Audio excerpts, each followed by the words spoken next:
We made it to week 8, or at least we kind of made it to week 8 since I'm doing this on week 7, just to finish it up.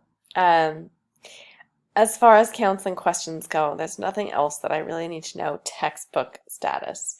However, as someone going into the field of school psychology, I just need experience with it. It's still quite intimidating.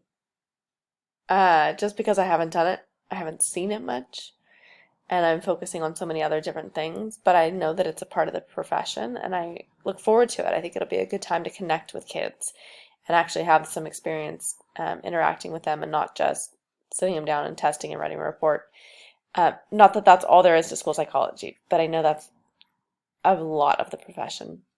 Um, so I think you did a great job teaching this course. I think that the school counseling plan was helpful. I think that online group work is just so frustrating and difficult, but I know that's not part of your design. Um, so yeah, I think I'm ready to go give it a shot.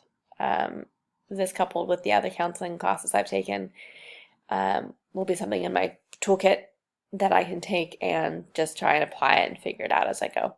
So thank you for your time. Thank you for sharing your stories. I hope your um, LGBTQ group goes well, and maybe send us an email, an update. Let's see how that turns out. Thanks, Jamie.